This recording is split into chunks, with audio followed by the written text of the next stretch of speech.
Direct from the Star Wars legend come two series of adventures with some of the most colorful characters in the cosmos. The Star Wars Droids and the Ewoks.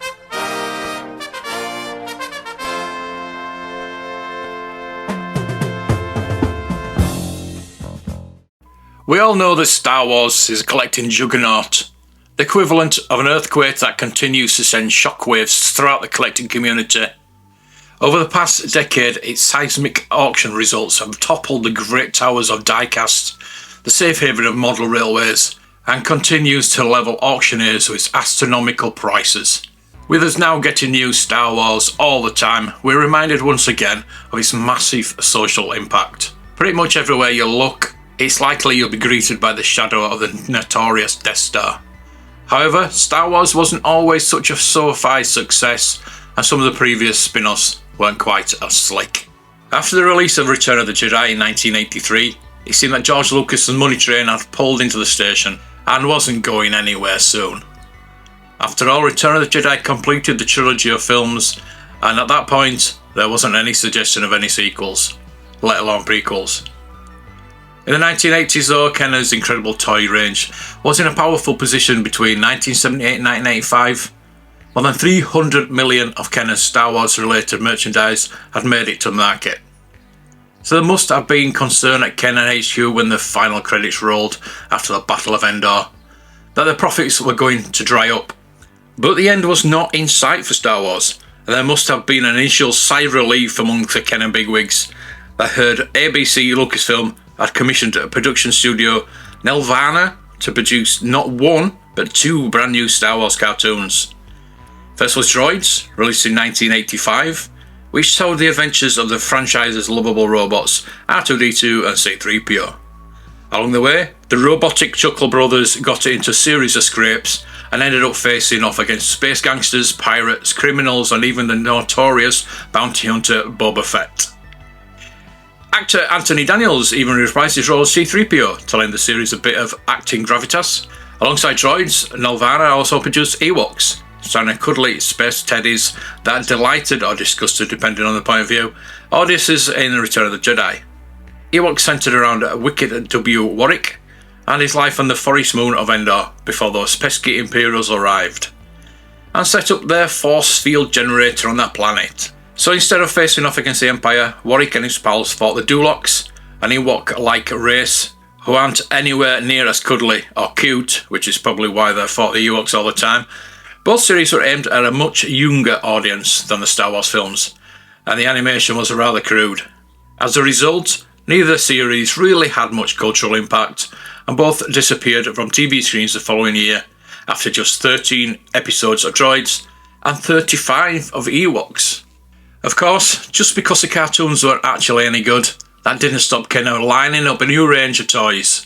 For Droids, it initially had 12 characters: Janatosh, A-Wing Pilot, Boba Fett, C-3PO, R2-D2, George Cusack, K-Maul, Kes Ebang, Sis From, Thal Joban, Tig From, and Uncle Grundy. Although packaged in the now familiar method of blister on a card, the style was once again aimed at a younger market, with brighter and bolder images to attract those toy-hungry infants. Aside from the figures, each of the toys also came with a golden coin, similar to those included with the Power of the Force line. Kenner also produced 3 vehicles based on the Droid series: the ATL Interceptor, Side Gunner, and the A-Wing Starfighter. The latter was perhaps the most interesting, as Kenner had never produced an A-Wing Starfighter before. Meanwhile, for the Ewoks, Kenner had a slightly smaller lineup consisting of Dulok Scout, Low Grey, Dulok Shaman, King Gornish, Wicket W. Warwick, and Ergo Lady Gornish. Again, the Ewoks also had the metal coins to accompany the figures. However, it seemed a frankly bizarre decision that Kenner opted to include so many Duloks, rather than the titular Ewoks of the initial lineup of toys. By their very nature, the Duloks are basically more ugly versions of the Ewoks, so who in their right mind would want to buy them?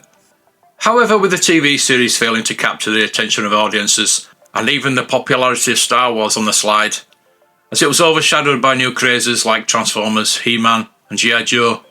Sales for the Ewoks and Droids ranges were nothing like the previous highs of Kenner's glory days.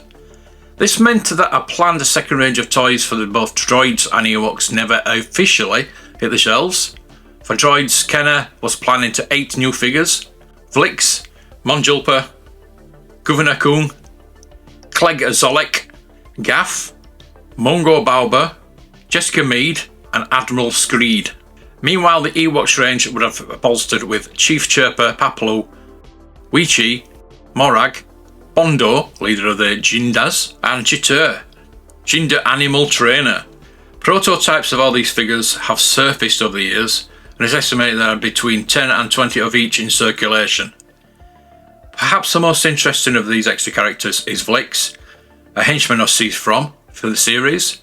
You see, Vlix did have an exceptionally limited retail release after Brazilian toy manufacturer Glassleet picked up the license to produce Star Wars toys from Kenner. They produced a very limited number of retail Vlix figures that was rumoured to be stuff of legend, until they started cropping up for sale. A little like the prototypes, it's thought that there were only about 20 Vlix figures still sealed on the cards, and one sold at Vectis auctions for £12,000, making it one of the most expensive retail Star Wars figures ever. Does this mean that the once unloved Droids and Ewoks figures are finally starting to find fame? Toy auctioneers Vectis said, "I don't think that the vintage Star Wars figures have peaked, and toys inspired by Droids and Ewoks are no exception. So now might be the time to dig out those junk Star Wars figures you previously overlooked in favour of a more recognisable pieces."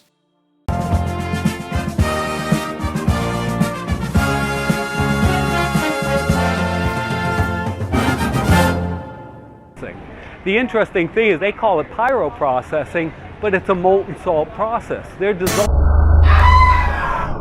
this thing in a molten salt, and they're doing electrochemistry on it. Why don't they call it molten salt? Cut. Cut.